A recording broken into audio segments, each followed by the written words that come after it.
বন্ধুরা, মা কাজ করতেছে এখন। বলো আচার ভরতেছে। আচার ভরে এই যে কে কে খাবেন চলে আসুন। কে খাবেন চলে আসো। আমার নতুন একটা ব্লগে তোমাদের সবাইকে ওয়েলকাম জানাচ্ছি। দেখতে পাচ্ছ ফ্রেন্ডস, আমি আতপ চালের ভাত বসিয়ে দিয়েছি আর ঢেঁড়স সেদ্ধ দিয়েছি, আলুর সাথে দিয়েছি। এগুলোই খেতে হবে এই কয়েকদিন। চলো তাহলে দেখতে থাকো ব্লগটা। রেডি হয়ে গেছি, ইভাকে স্কুল নিয়ে যাব। চলো তাহলে ইভাকে স্কুল নিয়ে যাই, গিয়ে আসি। দেখা হচ্ছে পরে তোমাদের সাথে। আবার রেডি হয়ে গেছি, তোমরা দেখতেই পাচ্ছ। ফ্রেন্ডস, স্কুল থেকে বাড়ি চলে এলাম। দেখতেই পাচ্ছ ইভাকে স্কুলে দিয়ে চলে আসলাম। ওখানে থাকতে বলেছিল ইভা, কিন্তু আমি থাকলাম না, চলে এলাম। এসে এই যে ড্রেস চেঞ্জ করে নেব এখন, কারণ এত গরম লাগছে খুব। বাইরে একটু বৃষ্টি হচ্ছে, তাও গরম লাগছে, জানি না কেন, ফ্যান দিয়েছি তবুও গরম লাগছে। এখন কাপড়গুলো শুকোতে দিই। চলো ফ্রেন্ডস, তাহলে তোমরা দেখতে থাকো। আমি ড্রেস চেঞ্জ করে নেব এখন, পরে কী করছি তোমাদের সাথে শেয়ার করছি।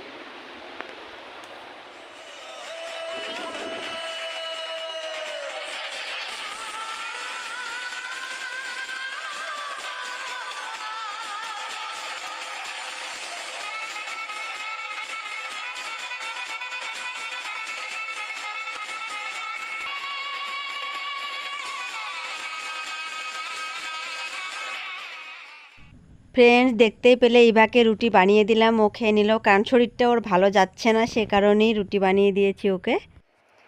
ফ্রেন্ডস, এই যে আচার বানিয়েছিলাম, তোমাদের শেয়ার করা হয়নি, যে এক বয়াম হলো, আর একটু বাঁচলো ওখানে। এই যে দেখতে পাচ্ছ, দেখাচ্ছি ভালো করে। খাওয়াই যাবে না। আমের আচার ভরে রাখলাম। এই বানানোটা শেয়ার করিনি তোমাদের সাথে আমি।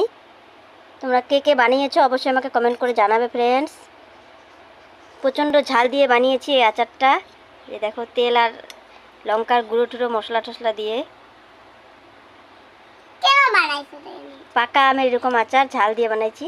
আর এইবার জন্য জেলি বানানো হয়েছে, আগে বানিয়েছি। এই যে দেখো, জেলি মা। কয়েকদিন আতপ চালের ভাত খাচ্ছি, তোমরা তো জানোই, সে কারণে মনটা একটু ভালো নেই। আর এবার তো প্রচণ্ড প্রবলেম হচ্ছে এরকম খাওয়া, তোমরা জানোই, সে কারণে ওকে দুধ আর ভাত খাওয়া দেওয়ার চেষ্টা করছি এই কয়েকদিন।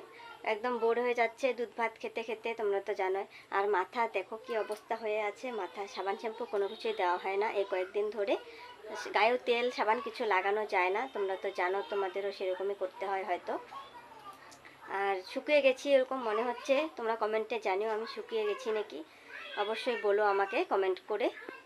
মাথায় ভালো করে চিরুনিও করি নাই, আর সিঁদুর তো পরা যায় না এই সময়, সে কারণে সিঁদুর পরিনি। দেখতে পাচ্ছ ফ্রেন্ডস তোমরা। এই যে ফ্রেন্ডস, ঘরটা আজকে ভালো করে পরিষ্কার করেছি। আর এই যে দেখো, পিঁপড়ে লাইন ধরেছে, দেখাচ্ছি তোমাদেরকে।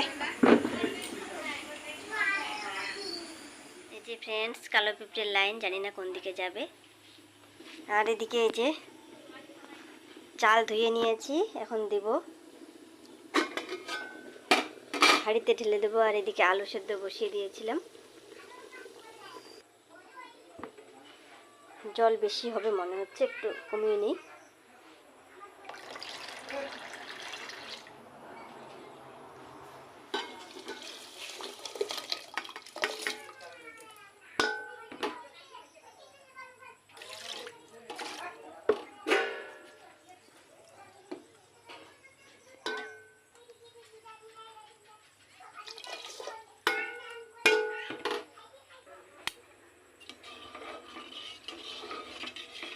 ফ্রেন্ডস, ভাতটা হোক এদিকে।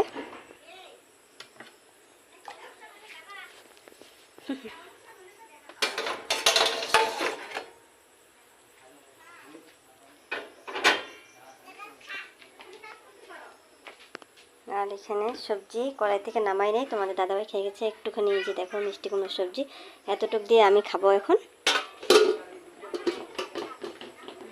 এখানে আলু সেদ্ধ আর এই যে মিষ্টি কুমড়োর সবজি দিয়ে। আর ফ্রেন্ডস, আজকে দেখাচ্ছি, ঘরটা গুছিয়ে নিয়েছি, নোংরা হয়েছিল সে কারণেই। যে দেখো, একদম পরিষ্কার করে গুছিয়ে নিয়েছি।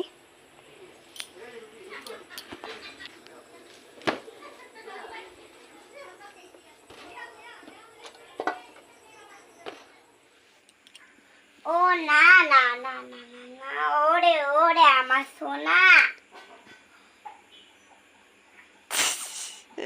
তাহলে তো তুমি বড় হয়ে গেছো মা, তাই না?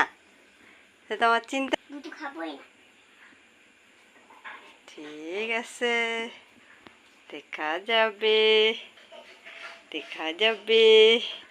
এবার শাড়ি পরেছে। কাপড় ধোয়া কমপ্লিট, বাইরে শুকোতে দিয়েছি, সেটা তোমাদের সাথে শেয়ার করলাম না। আর এদিকে দেখো ইভা খায়, অনেক কাপড় হয়ে গেছে, কারণ আজকে মানে ঠাকুরদা শ্বশুর মারা গেছে, 10 দিন হবে, সে কারণে ঘর পরিষ্কার করতে লাগবে সব। এই যে বিছানার বেড কভার সব উঠিয়ে দিয়েছি, আর একটা রয়েছে, এটা কালকে ধুয়েছিলাম, সেজন্য আজকে ধুলাম না। ঠাকুরদা শ্বশুর মারা যাওয়া 10 দিন কমপ্লিট হয়ে গেছে, এখন এগুলো না ধুলে কেমন হয়, সে কারণে। আর বালিশের কভার, তারপরে সে কোল বালিশের কভার, এগুলো কালকে ধুবো। মশারিটাও বাকি রইলো, এটাও কালকে ধুয়ে নেব। আর বাকি যেসব কাপড় ছিল সব ধোয়া কমপ্লিট।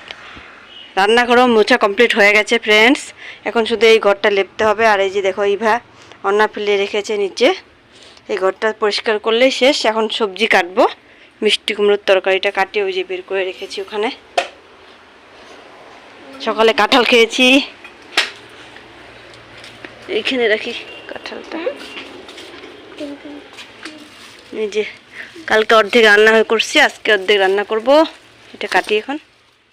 মধ্যবিত্ত বাড়ির বউরা বেশিরভাগরাই ঠকে তারপর শিখি, আর যদি না ঠকে যাই তাহলেও কোনোদিনও কোনো কিছু শিখতে পারবো না। আমাদের মধ্যবিত্ত ফ্যামিলিদের যে মহিলারা আছে তারা অবশ্যই অনেক কষ্ট করে স্ট্রাগল করে সংসারটা গুছিয়ে রাখার চেষ্টা করে। জানি না তোমরা কারা কেমনভাবে সংসার গুছিয়ে করো, কিন্তু আমি ভালো করে গুছিয়ে করার চেষ্টা করি যতদূর পারি। আমি জানি যে সবাই এরকমভাবে গুছিয়ে করার চেষ্টা করো তোমরাও। সবার আশা স্বপ্ন অনেক কিছু থাকে, কারো হয়তো বাস্তবায়িত হয়ে যায়, কারো হয় না। জানি না ভগবান আমার কতগুলো স্বপ্ন পূরণ করবে আর কতগুলো স্বপ্ন পূরণ করবে না। মাঝে মধ্যে জীবনটা মনে হয় খুব সুখী, যে আমার মতো সুখী হয়তো কেউ নেই। আর অন্য সময় কোনো সময় মনে হয় যে হয়তো আমি সবচেয়ে দুঃখী, এরকম মনে হয়। ইভা আস্তে আস্তে দেখতে দেখতে 5টি বছর হয়ে গেল, বুঝতেই পারলাম না কিভাবে ও বড় হয়ে গেল। যখন ওর শরীরটা ভালো থাকে না তখন মনটা ভীষণ ভারাক্রান্ত হয়ে যায়। তখন মায়ের কথা মনে হয় যে মা আমাকেও মানুষ করেছে, কষ্ট করে বড় করেছে, অথচ আমি কোথায়, এখন মা কোথায়? অনেকটা ডিফারেন্ট, মানে অনেক দূরে রয়ে গেছি। হয়তো যেতে চাইলেও এখন মার কাছে যাওয়া যাবে না। হয়তো ইভাও একদিন এরকমই হবে, আমার কথা মনে পড়লেও ও আমার কাছে আসতে পারবে না। এরকম করেই জীবনটা কাটাতে হবে সবাই, আমাদের মহিলার তো এটাই জীবন। একটা কথা প্রচলিত আছে, পেটে খেলে পিঠে সয়, সে কারণেই ফ্রেন্ডস আমার ক্ষেত্রে এই কথাটা প্রযোজ্য হলো। কারণ কোনোবারও আতপ চালের ভাত এরকম করে খাইনি, আর একটু পরপর খিদে পেয়ে যাচ্ছে আমার, জানি না কি কারণ। একটু পরপর রান্না করছি, আর গরম গরম আতপ চালের ভাত যদি না খাই তাহলে একটুও খেতে পারি না। যদি ঠান্ডা হয়ে যায় ভাতটা মোটেই খেতে পারি না, আর ঢেঁড়স সেদ্ধ খেতেও পারি না। তবুও করার কিছু নেই, তবুও খেতে হচ্ছে, খাচ্ছি।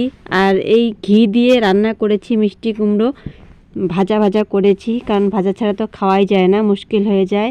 ঘি খেতে পারি, সে কারণে ঘি দিয়ে মাঝে মধ্যে খেয়ে নিচ্ছি। এভাবে তোমরা দেখতে পাচ্ছ ভাত বেড়ে নিয়েছি। আর এখন রাত্রিবেলা হয়ে গেছে, এইদিকে দেখো বিস্কিটগুলো ভরছি, যদি মাঝে মাঝে বিস্কিট খেতে চায় সে কারণে মেরি বিস্কুট আনা হয়েছে, ও খাবে, সে কারণে ভরে রাখলাম আমি। ফ্রেন্ডস, ব্লগটা আমি এখানে এন্ড করছি, দেখা হচ্ছে নেক্সট ব্লগে, ততক্ষণে সবাই ভালো থাকবে, দেখা হচ্ছে নেক্সট